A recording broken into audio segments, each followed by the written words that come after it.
Assalamualaikum warahmatullahi wabarakatuh. Kulo badhe nangletaken tentang roh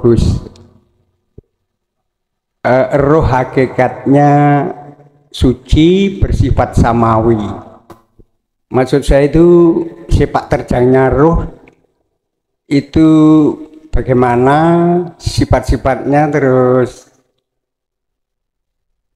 diciptakan dari apa.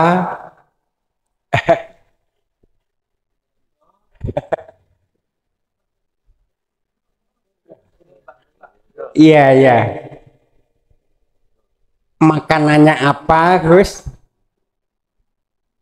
Maksudnya ya perilakunya lah, Gus. Kesukaannya apa gitu. Oh ya, saya belum memperkenalkan, nama saya Pak Jarwan dari Desa Timborjo Buko. Cekap pengaten, Gus. Wassalamualaikum warahmatullahi wabarakatuh. Warahmatullahi wabarakatuh.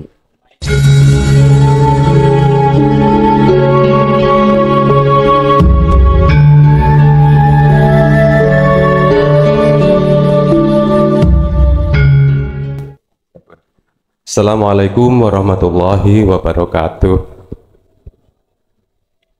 Nama saya Solihin dari Desa Kalimalang, Gumuk Mas, kecamatannya.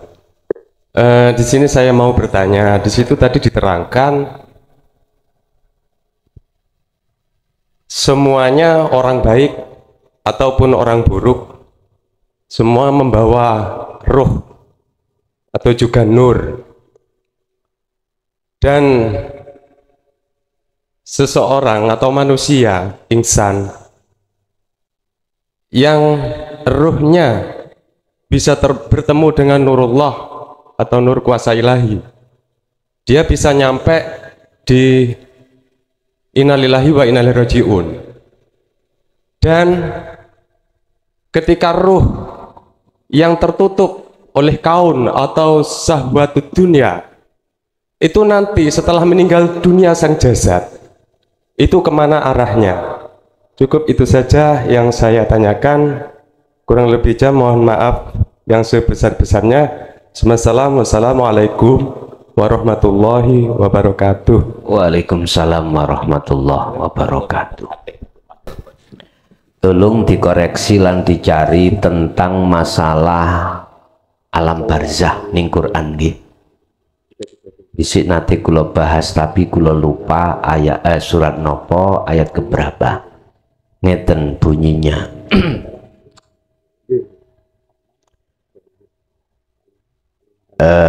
Barzakhun hatta yaumi yub'atsun.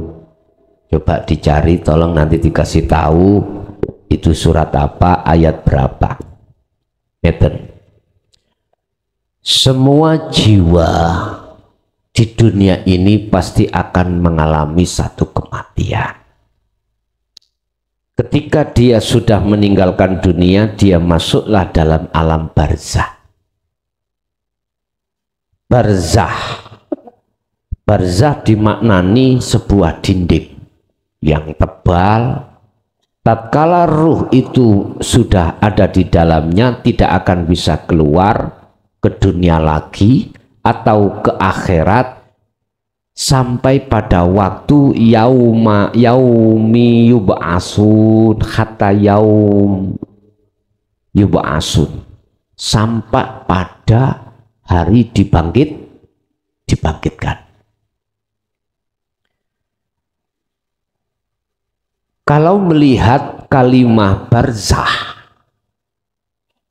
dinding yang menutupi, itu hakikatnya adalah kaun atau syahwatud dunia yang ada pada diri kita sekarang, yang jasad masih ada di dunia.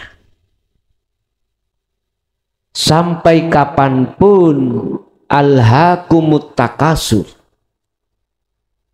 sampai kapanpun tatkala ruh ini masih terbelenggu barzah, tidak akan pernah bisa kembali pada Allah.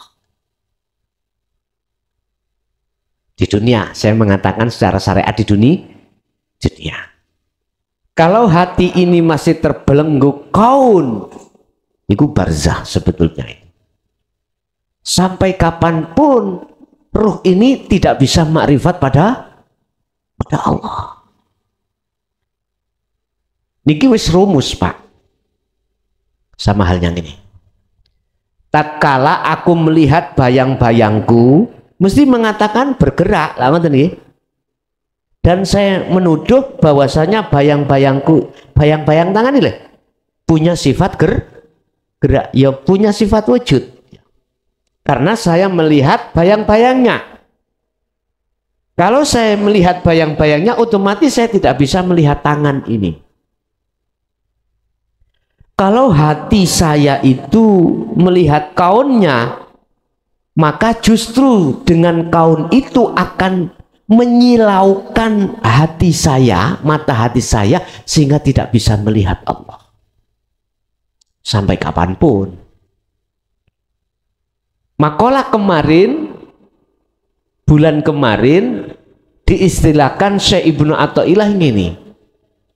Apabila ruh ini terjerat dengan rantainya nafsu, yaitu syahwatud dunya atau kaun ini, maka ruh ini tidak akan pernah bisa berjalan menuju ilallah. Tidak bisa. Laksana secara fisik, saya tadi di Mojokerto dirantai, dicagak, apa mungkin saya bisa sampai di sini? Selama rantai belum dilepas, tidak akan pernah bisa sampai ke Jember saya. Iki logika loh Pak ya. Logikanya seperti itu. Sama halnya dengan ruh. Terus bagaimana golongan ahli hijab iki tatkala di dunia dia itu tetap gumantung hatinya masuk di dalam barzah. Apakah dia bisa sampai pada Allah? Apakah besok dia akan bisa sampai pada Allah di rahmatnya? Dah, inilah sebagai jawaban atas satu pertanyaan. Opo Gusti Allah ngelebokno kalimat annar ambe aljannah? Gue pemahamannya di situ. Nyun sewu. Aku yakin dengan ayat yang mengatakan tentang al-a'mah, buta tadi. Di dunia itu, di akhirat apalagi. Urusan jenengan yakin atau tidak yakin itu urusan jenengan piyambak. Tapi demi Allah, aku meyakini atas kebenaran ayat ini. Orang siapa saat di dunia mata hatinya masih buta terhadap Allah, maka di akhirat pun juga dia begitu. Wa'adalu sabila, dan jalannya lebih sesat lagi. Aku percaya dan yakin. Iki urusan ruh, bukan urusan jasad. Bapak Ibu, apa mungkin setelah kematian di alam kubur sampai yaumil kiamah datang, sampai di situ ada proses penghisapan sampai melewati siratal mustaqim, apakah dia kecemplung rokok apa kecemplung apa masuk di surga? Saya meyakini selama ruh ini masih dalam keadaan gelap, maka jangan harap ruh ini akan bisa di rahmatnya Allah, kecuali ruh itu mendapatkan sifat jaiznya Allah. Sifat jaiz, sifat wenang. Sifat wenang itu sifat nggak pandang taat, nggak pandang maksiat, nggak pandang pahala, nggak pandang siksa, nggak pandang orang ini salah atau benar. Kalau sifat jaiz turun, udah wenangi Allah, tidak ada yang bisa untuk menghalang-halanginya. Apa sifat jaiznya Allah? Sebabnya apa? Terhadap ruh yang mestinya ruh iku ahli adab, akhirnya menjadi ahli rahmat. Rasulullah sampun merekomendasikan 3 hal perkara. Pertama, sedekah jariyah nggak mungkin, ilmu yang bermanfaat nggak mungkin, tinggal 1, anak soleh yang selalu mendoakan. Soleh yang dimaksud di sini adalah ruhnya sudah makrifat pada Allah. Gini ki asbabun nuzule turunnya sifat jaiznya Allah terhadap si A yang mestinya ahli adab itu dilebokno Allah ahli rahmat sebab niki. Tapi duduk sebab anak makhluk loh Pak ya. Dia benar berdoa, dia membaca gini, tapi hakikatnya sinten? Kalau kita sudah berbicara tentang ahad makrifat Allah, selain Allah kan sudah tidak ada. Berarti yang berperan di sini di anak ini bukan anak makhluk ini, tapi di situ adalah Allah. Siapa yang bisa menghalang-halangi? Malaikat kata protes Gusti iki ahli adab kok dilebokno rahmat. Gini ki Pak, sebelum dimasukna rahmat iku proses sifat jaiz yaiku sing ngelunturno wa yaghfir lakum dzunubakum wa kafir angkum sayiatikum. Kesalahan jasad, kesalahan ruh di ngapura Allah. Nek wis di ngapura sinten sing dadati mboten saged. Tetep iki hak prerogatif Allah, sifat jaiznya Allah. Bila mana ini terjadi, maka ruh saat di dunia ahli hijab, maka disitulah dimasukkan Allah sebagai ahli syuhud. Kita sadar dalam surah At-Takasur, alhaakumut takasur, tatkala hati bermegah-megahan terus dengan urusan dunia, yaitu kaun alhaakum. Nek terus begitu at-takasur, dadekno ati lali datang Gusti Allah. Lali yang dimaksud di sini hati tidak sadar kalau semua itu yang berperan adalah Allah. Sampai kapan? Hatta zurtumul makabir, sabak mati. Sabak mati. Nggih muga-muga ae sing dereng sempat ning donya awak dhewe utawa mbah bapak, orang tua, buyut-buyut kita itu lewat anak soleh jenengan iki Allah ngapura segala kesalahannya.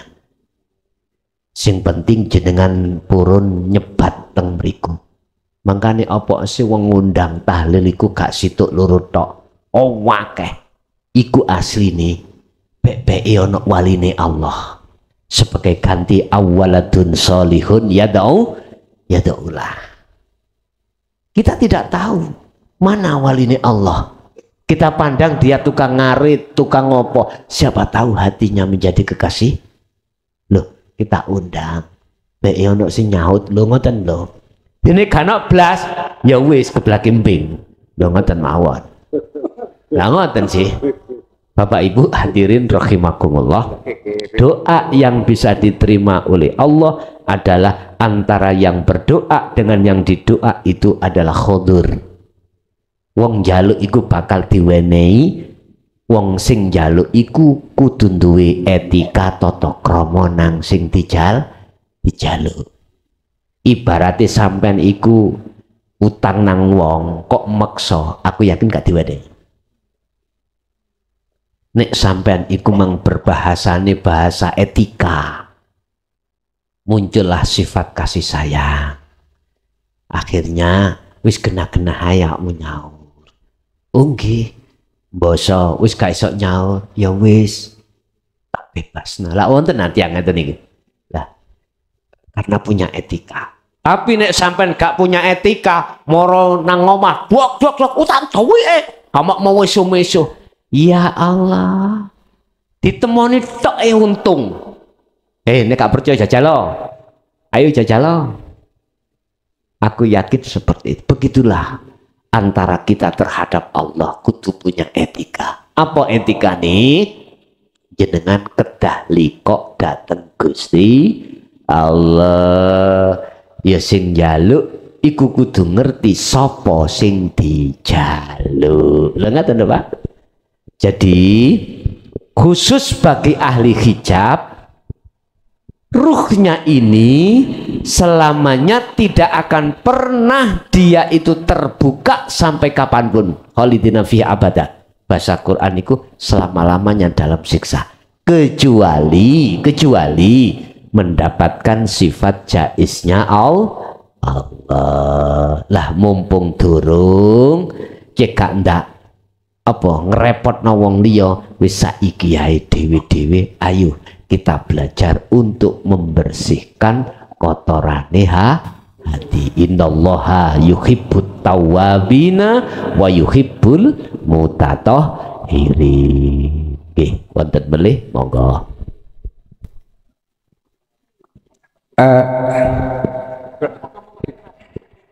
Assalamualaikum warahmatullahi wabarakatuh. Kulo badhe nangletaken tentang roh roh hakikatnya suci, bersifat samawi. Maksud saya itu sepak terjangnya roh itu bagaimana sifat-sifatnya, terus diciptakan dari apa.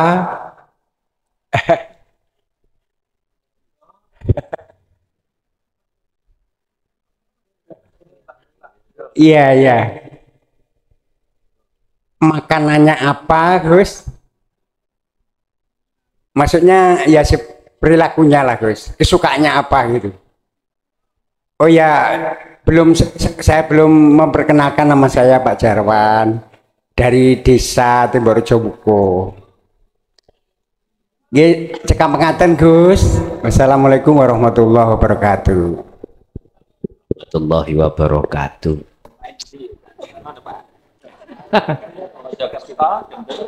Omahe roh nang ndi? Bapak Ibu, berarti kita kembali kepada proses dulu.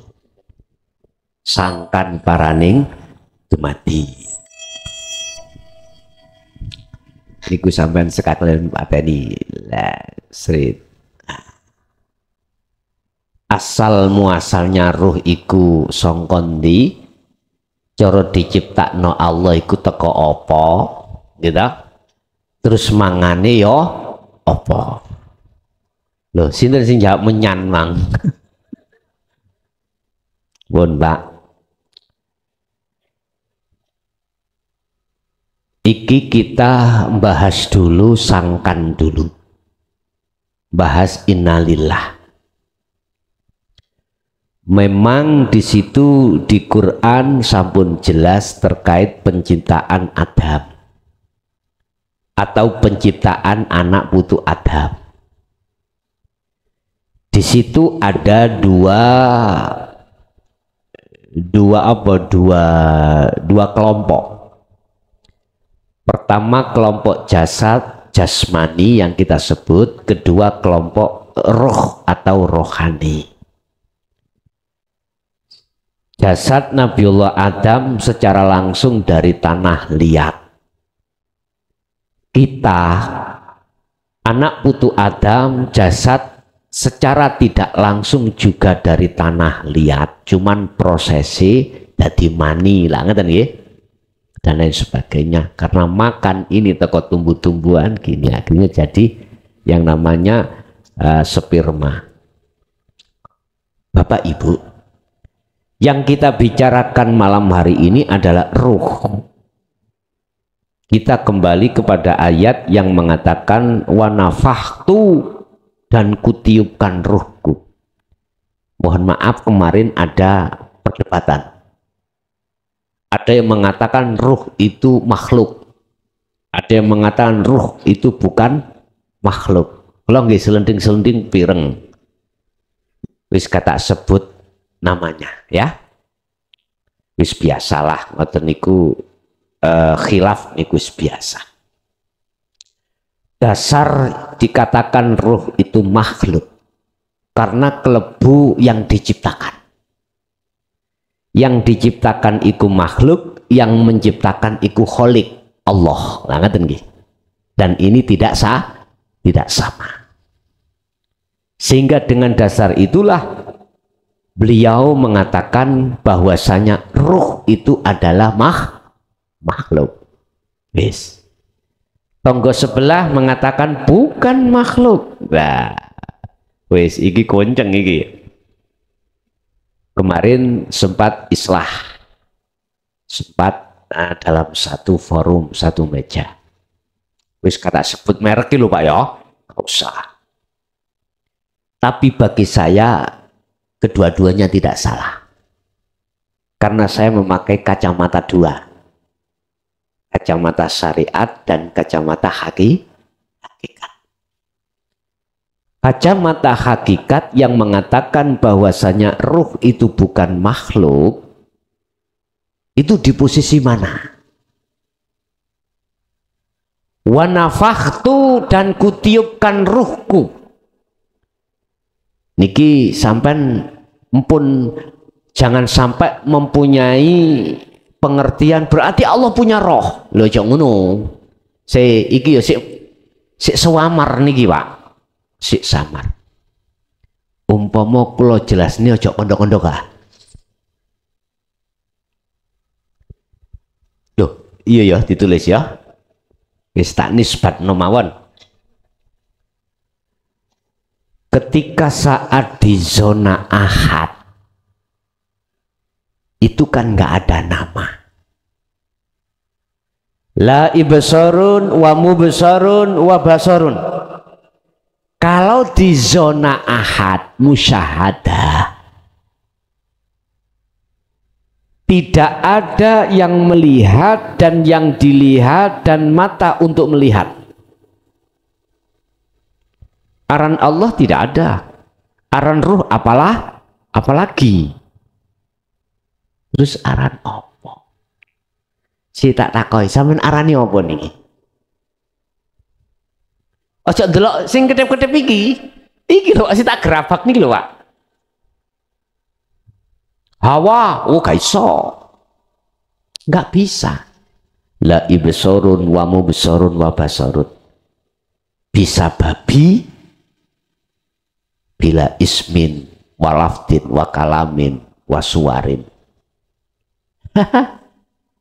Sebab kau tidak bisa menamakan, menyerupakan atau melafatkan, mengkalamkan. Dan dalam Al-Quran laisa kamislihi syai'un. Kalau beliau mengatakan secara lisan ruh itu bukan makhluk, hati beliau itu ada di musyahadah.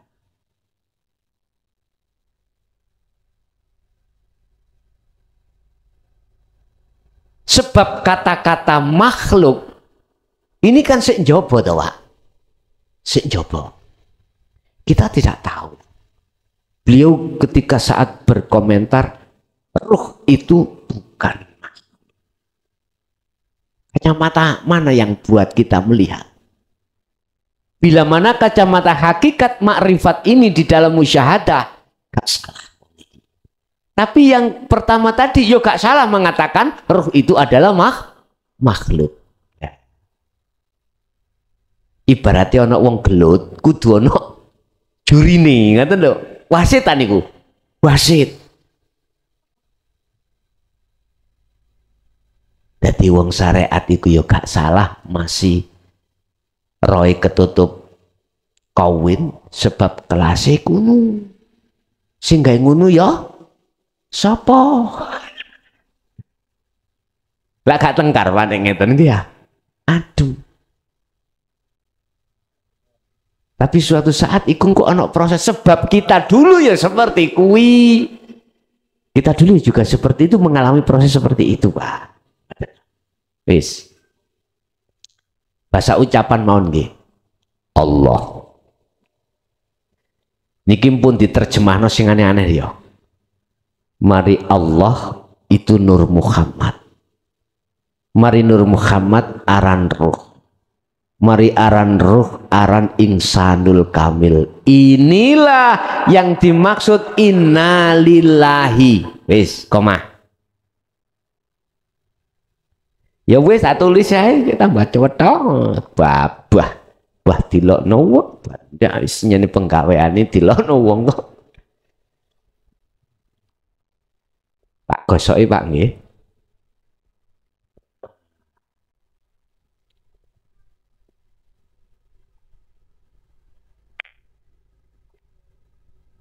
Pun Allah medun Nur Muhammad medun ruh medun insanu nul kamil.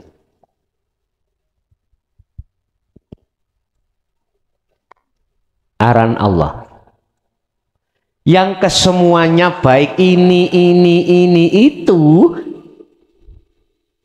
fihi indahu qoblahu ba'dahu urip. Gimana? Cuman kita harus ngomong urip iku wis ilang semua nama-nama ini. Wis sampean terjemahno iki diciptakno iki apa ora? Terserah jenengan.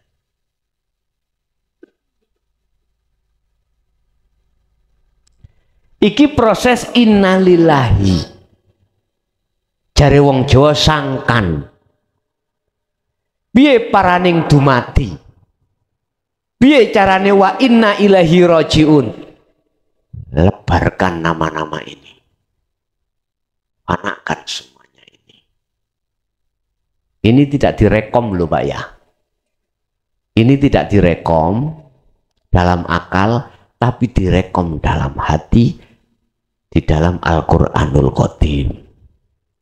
Anda akan mengatakan itu benar kalau Anda sudah fal ya'mal amalan sholihan wala yusyrik bi ibadati rabbihi ahada. Nek wis berlaku itu, oh iya, berarti proses wa inna ilaihi rajiun kembali pada Allah ini harus hilang semuanya.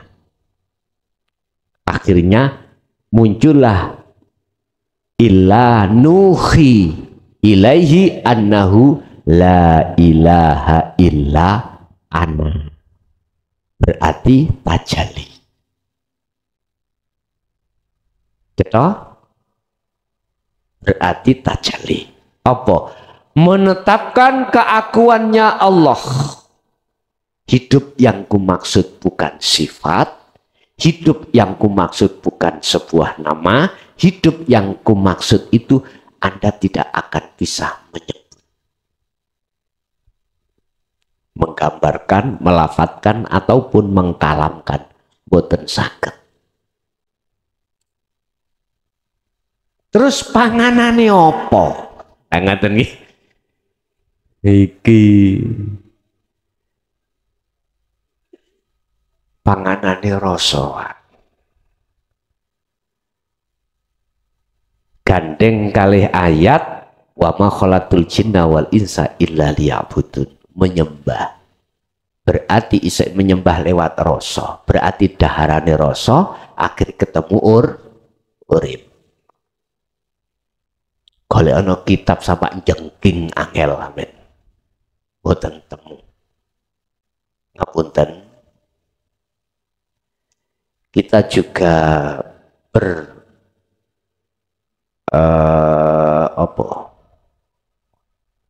kolaborasi dengan thariqah, namanya ada sanadnya. Sanadnya harus muttasil. Jikalau kita tidak kolaborasi dengan thariqah syariat, berarti kita enggak identik dengan sanad. Lah Allah mengendaki hatinya seseorang tanpa mengikuti jalan yang biasanya, itu juga bisa. Itu juga bisa. Allah maha bisa. Walaupun secara teori tidak masuk. Bisa hamba itu sampai pada Allah karena Allah juga yang berkuasa. Innallaha ala kulli syai'in qadir. Makane wis gak usah duwe suudon nanggone wong iku sanatmu gak mutasil. Ojo. Sebab kita tahu bahwasanya semuanya itu juga karena Allah. Kalau betul-betul hati kita betul-betul dimusyahadah, aku yakin kita tidak saling untuk menyalahkan. Justru kita saling membenarkan. Jadi daharane adalah rasa. Lah rasa iku manggone ning ndi? Fa aina ma tuwallu fa thamma wajhullah. Undinggon. Bahasa Quran rasa itu iman. Iman yang hanya pada Allah. Makanya zikir sirul asrar, zikir kucini makrifat ada 3 prosesnya. Suar, rasa dulu. Iman dulu, mancep nengane roh iki. Kudu nggawa kuwi. Lewat rasa, iman hanya mung pada Allah, dikembangkan terus, akhirnya sampailah pada ain, ketemu sakjane rasa. Sakjane rasa ketemu. Cuman ketemu nih sakjane rasa disebut hidup, ya kudu ana sing nyentrong, sing madangi yang disebut nur makrifat Allah. Padha karo ngene, Pak. Aku bakal isok ketemu, isok nyawang HP, kacamata, buku nek ana cahaya. Ana cahaya iki. Aku melek, mecicil nek ana cahaya nih gelap, saged ketinggal. Jadi rasa iku isok sambung disebut ainul basirah manakala ada ma'rifatullah, cahaya ma'rifat Allah. Lah cahaya ma'rifat Allah hanya diberikan mayyasa, orang yang dikehendaki Allah. Siapa orang yang dikehendaki Allah? Orang prosesnya adalah orang yang mengikuti ajaran Rasulullah. Iki konteke secara teori loh Pak ya. Tapi Allah juga bisa menghendaki seseorang gak mengikuti ajaran ini, artinya gak sinau, gak ngaji babakan ini. Allah bisa dan wenang memakrifatkan ruh hamba itu ke Allah. Iki istisna.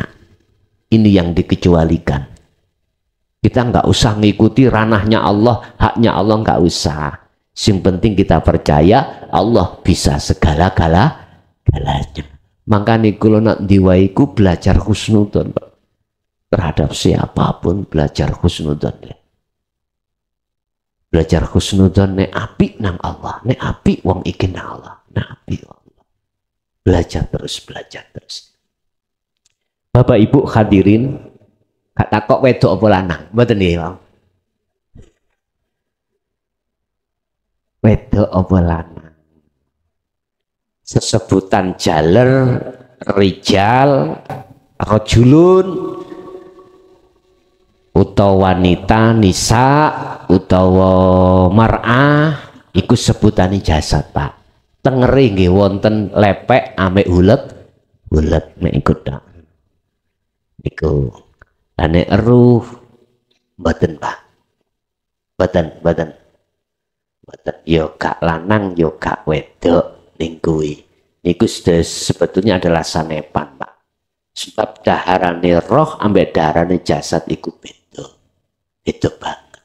Nggih. Berarti nek ngomong daharane ya rasa tadi. Oke. Ada lagi, Pak? Assalamualaikum warahmatullahi wabarakatuh. Warahmatullahi wabarakatuh. Pangapunten sedaya. Inggih. Gus, kula badhe tanglet niki perjalanan kula sebagai muka safah nggih Gus nggih. Mabut niki Gus. Kula kan kala winane sakit sing kula WA panjenengan niku wonten swara Gus.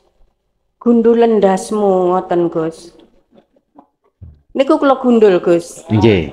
Saestu sampai sakniki rambut kula tasik. Gundul ping kalih kula Gus. Nggih. Dados ngeten Gus, sakderenge gundul niku kula merasa niku ketakutan. Takut kalih gelisah.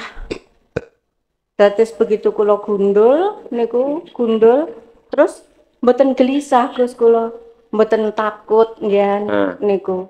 Tapi saniki pun rodok panjang kula gelisah malih kalih takut Gus. Nggih.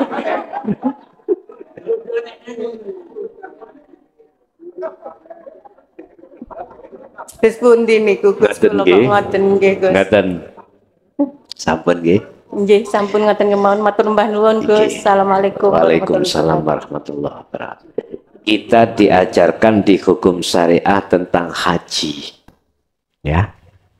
Ada syarat rukunnya haji.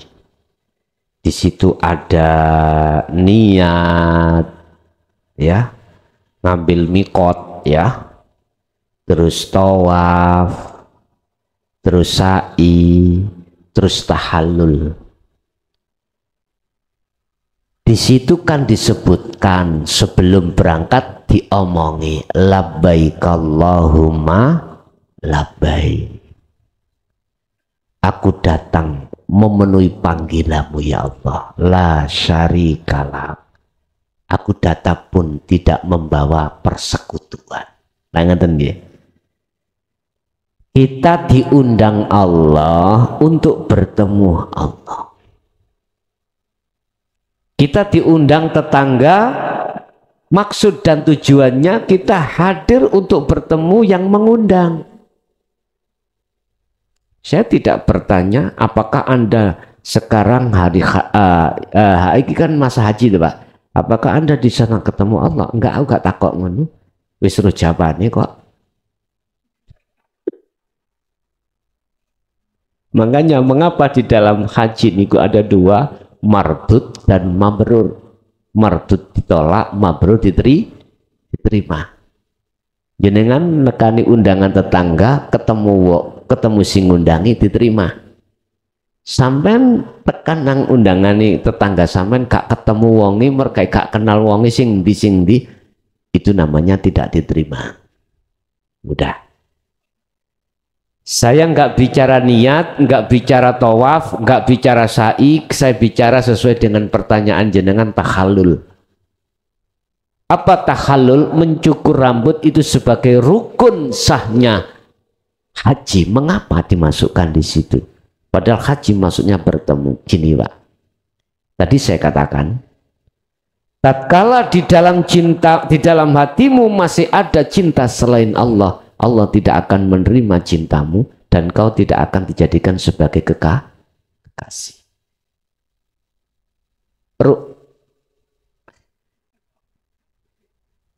Roksah rambut niki adalah kehormatan. Apakah Anda merasa hormat karena ilmumu? Merasa hormat karena hartamu?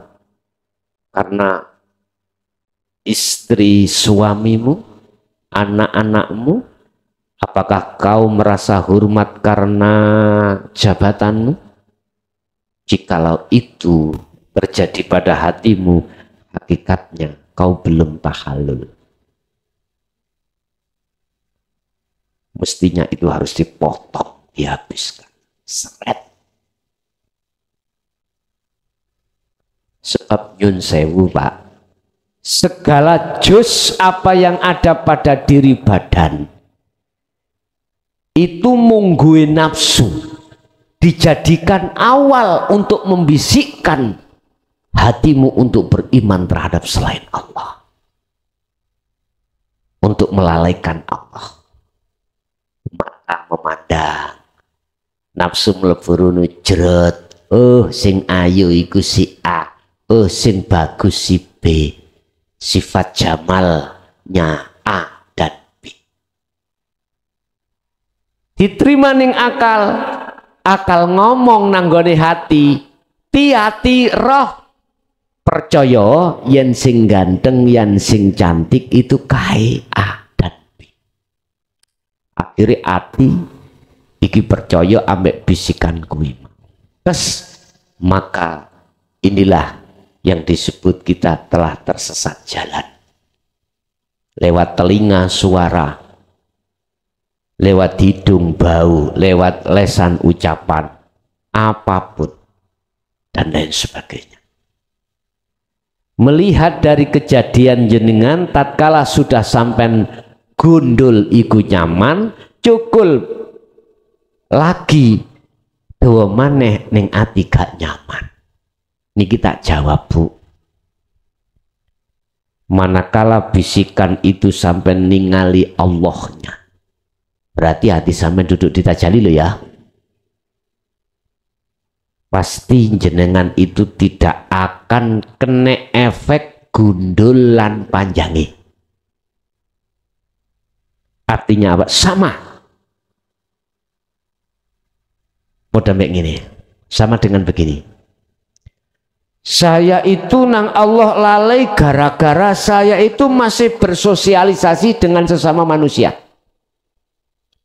Gus, tak tinggal nih kabeh jasad sak dohire bojo anak dunya brono iku lho gampang wenuak kula.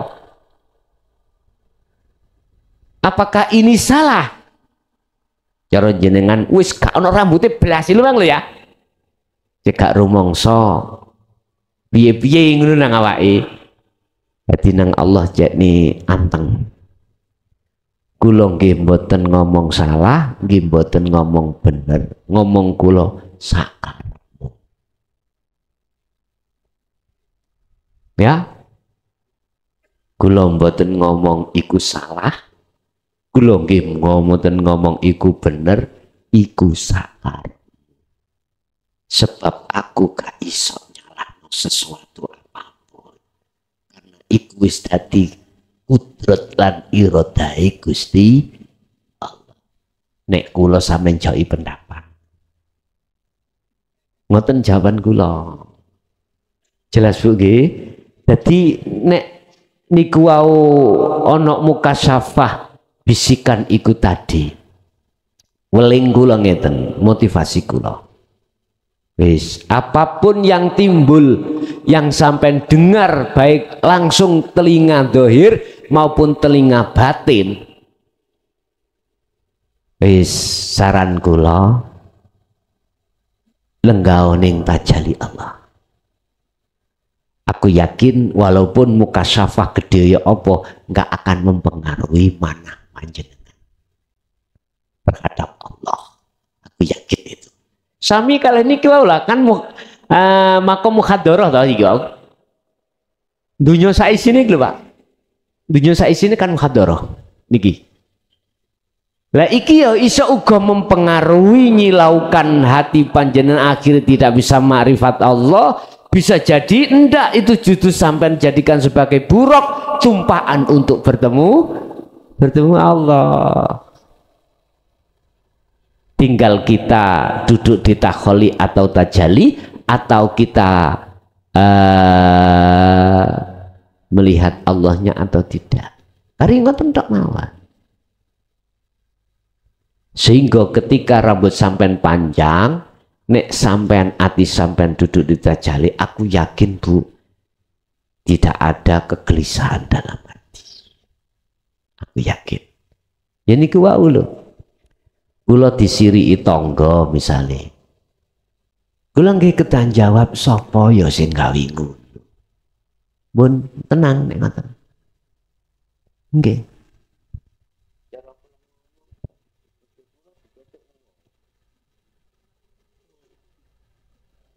Kula dosa niku 2 tahun. Tapi nanti tak ngerti. Kula nggih apa yang karepe Allah. Terus ya apa maneh?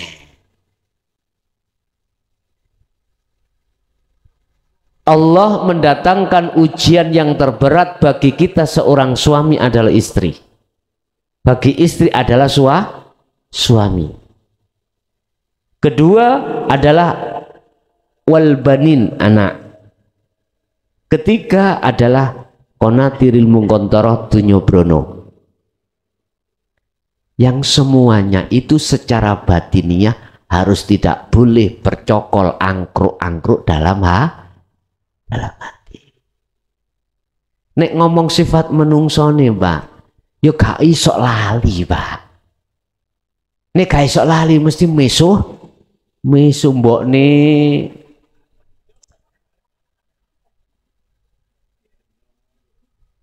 Subhanallah. Terus apakah kita akan terus berlarut-larut dalam kondisi yang tidak menentu? Siapa yang merugi? Siapa yang merugi? Kita sendiri toh, Pak? Kita sendiri. Bapak Ibu hadirin jamaah rahimakumullah. Jadi nak simpulno, ujian Allah nih mukhadoroh maupun di muka syafah itu tidak akan bisa menjadi pengaruh pada kita manakala kita menjadikan hal itu sebagai buruk tumpaan untuk menuju di makom musyahadah bertemu Allah di sini. Wong muka syafah iku yo enak ono gak enak ya, Pak. Tapi jenengan iki lho dikersakna Allah diweni khobar perkara yang akan terjadi. Sinten sing gak seneng? Sampai isok moco dikersakno Allah isok moco adine wong iku duwe karep apa roh iku muka syafah. Sampai tahu kliwar-kliwere malaikat nek cara hikam mengke bahas masalah wong muka syafah iku wong roh kliwar-kliwere malaikat iku sinten sing gak seneng. Tapi manakala kau berlarut dengan kesenangan itu, justru syahwat yang seperti itu menjadikan hijab silauni mata hatimu tidak bisa makrifat pada Allah, kecuali itu kau jadikan sebagai buruk tumpaan untuk mikrot terhadap Allah. Syaratnya yaiku mau ndereo ajarane kanjeng Oke. Terakhir yang keempat, monggo. Assalamualaikum warahmatullahi wabarakatuh. Waalaikumsalam warahmatullahi wabarakatuh. Iki kula saking Besari jam sudi wau sing diterangaken sampun gamblang nggih saking kathahe bingung. Saking kathahe. Tapi alhamdulillah ketawitan kita tambah mantap. Sing kula tangletaken namung setunggal.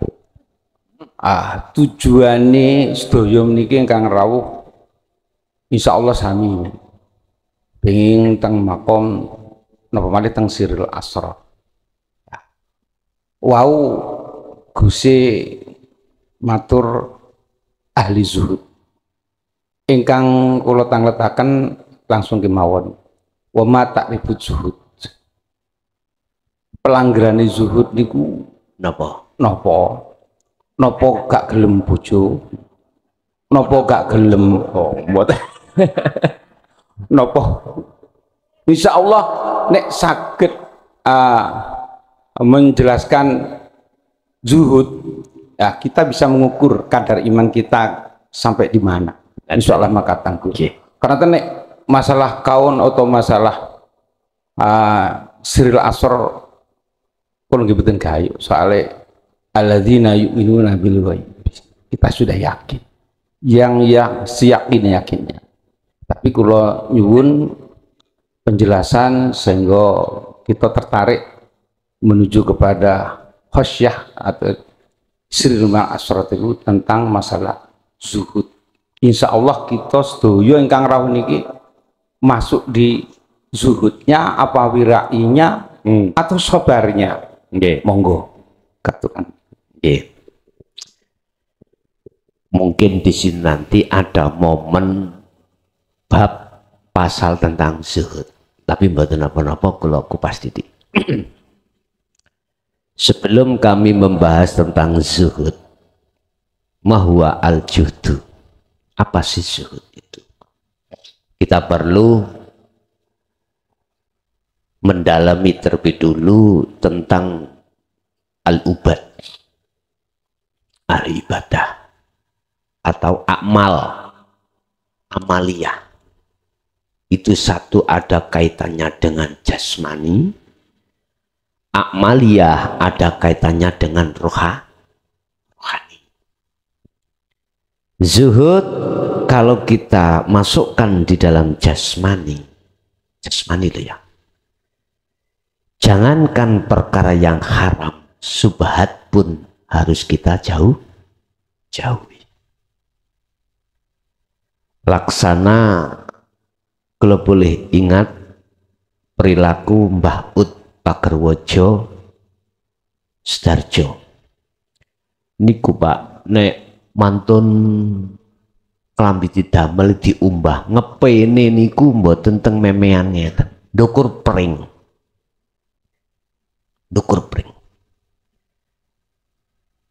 Lah terus ndalaya napa ndukur pring apa menek mboten diawe Pak pring niku. Diawe akhirnya medun, bajune dideleh terus dikon munggah. Saking hati-hati ini ojo sampak kena najis, itu namanya wirai. Makan pun beliau tidak mau kalau tidak masakan sendiri. Saking hati-hati ini wedi tuyone iku mang najis atau mutan najis. Nang warung boten purun Pak. Omane nang warung boten mau. Iku bentuk sifat wirai. Apa sih? Menghati-hati diri. Iki secara jasad loh ya. Beliau Mbah Ut itu dulu sekitar tahun 78. Sobone nggih teng ngene masjid ngen kula nika. Kali apa siang niku termasuk Mbah Hamid niku. Mbak Ilyas kula seilin niku.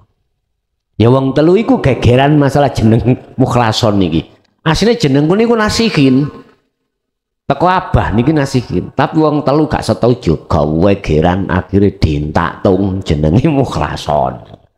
Iku sejarah. Udah. Akmaliyah yang dilakukan oleh jasad, kalau kita bicara zuhud, kita harus patuh dengan ajaran Rasulullah secara syar'i. Tadi saya katakan jangankan perkara haram, subhat pun tidak mau. Gitu? Misalnya makanan, jangankan perkara yang haram, ombenan iki gak didoi. Subhat sing samar antara halal dengan haram pun tidak mau. Dipilih keluwen. Iki termasuk kelebu zuhud Pak ya, secara jasad. Pokoknya jasad direksa, dijaga, jangan sampai di situ meninggalkan perintah, menjalankan larangan, jangan sampai. Wis pokoknya patuh. Wis. Kalau kita bicara amal, zuhud secara ruhaniyah atau ruh, apa sih zuhud yang harus dilakukan dan kriterianya bagaimana? Oke, ruh tugasnya cuma satu, hanya menyembah Allah. Tatkala ruh ini menyembah selain Allah yang disebut hubbud dunya, khati'atun kabir, harus makan zuhud. Zuhud itu adalah yakfur bitaghuti wa yu'min billah. Kalau kita muroti zuhud itu di sini. Ada yang mengatakan uzlah, ada yang mengatakan khalwat, ada yang mengatakan topo, meditasi, terserah. Intine ninggalno selain Allah, nuju nang Allah. Iku zuhud. Kalau secara murad berarti sampai berhati-hati ruh ini jangan sampai berbuat ingkar pada Allah. Kriterianya bagaimana? Ruh bisa zuhud dengan Allah. Nah, berhubung kita di posisi misalkan ruh ini dalam keadaan buta, Dikatakan buta itu ruh ini dalam keadaan menyembah selain Allah. Kita ingin bisa sampai pada tujuan. Berhubung kita buta, kita harus minta tolong terhadap orang yang tidak buta untuk menuntun kita. Itulah yang dimaksud tabi'in as-solihin, al-ulama warasatul anbiya. Udah, kita ikuti beliau-beliau itu. Oke, bagaimana petunjuknya zuhud secara rohani? Pasti akan dikupas, dan di situ tidak akan keluar dari bab masalah zikir. Intine yakfur, hati sampai ruh ini harus meninggalkan bitauhuti, perkara-perkara al-aqwan niki wau. Setelah itu wa yu'min, hati akan bisa mengimani dan bertemu Allah di situ. Ini tidak terlepas dari bab masalah zikir sirul asr. Dengan begitulah Pak, jenengan akan dimasukkan Allah, diperjalankan Allah di dalam siri Allah. Pasti seperti itu. Wis macam-macam, dan ini tidak bisa dilogikakan. Tidak bisa diterima cara akal. Ya. Karena ini hubungannya dengan ranahnya adalah iman. Iman berarti ada kaitannya dengan hati. Di sini Pak. Nah, tentang kegoiban di luar akal ini tidak bisa menjangkau, harus diteleh Pak Diki. Makanya kalau sanjang tadi, ajaran ini ojo diterima akal, tapi terima dengan iman hatimu, baru bisa ada koneksi. Kriteriane zuhud, jenengan kudu nduweni mursyid. Satu, mursyid ini yang kumaksud adalah guru akhirat. Kedua, jenengan sudah mendapatkan wejangan yang sanadnya tidak diragukan lagi, muttasil sampai Rasulullah, sampai Nabi Adam. Apa? Ila nuhi ilaihi annahu la ilaha illa ana. Jenengan digiring ke ana. Tidak ada Tuhan selain saya, kata Allah. Sampai digiring untuk menuju ke situ. Otomatis beliau akan merekomkan jenengan zikir itu untuk melakukan zuhud. Dengan membawa zikir itu mulai pagi bukrotau wa asilah, pagi sampai sore. Wa minal laili, malam juga begitu. Lah inilah Pak, nanti panjenengan ini akan menemukan sing sampean tadi nggak mungkin kita masuk di ranah gaib. Akal memang tidak bisa, tapi ruh iman sampean pasti akan masuk di dalam sirullah itu nanti. Ini juga dilakukan para nabi, para rasul, para kekasih Allah. Sebagai apa, akhirnya menjadi kesibukan beliau itu hanya zuhud pada Allah. Wadhkur isma rabbika bukrata wa asila. Muhammad, dengan zikir inilah jadikan mulai pagi sampai sore kau bertemu aku, bertemu Allah. Malam pun juga begitu. Sampai Rasulullah memberikan makalah, mungkin ya, kalau nggak salah ada makalah, kalau toh tahajud ini tidak memberatkan umatku, pasti kuwajibkan. Karena apa? Dalam malam hari itu malam yang tenang, malam di mana orang pada tidur, sunyi, jenengan diberitakan untuk tahajud. Iku maksudnya untuk zuhud nang Allah. Niki sing kula sebut zuhud secara khusus. Al-juhdu bil khosi. Juhudo awakmu dengan khusus, tegese khusus. Jasad sudah tidak berinteraksi terhadap urusan dunia, ruh ini gunakan untuk hanya pada Allah. Jadi kriteria ini guru, ilmu, laku. Wis.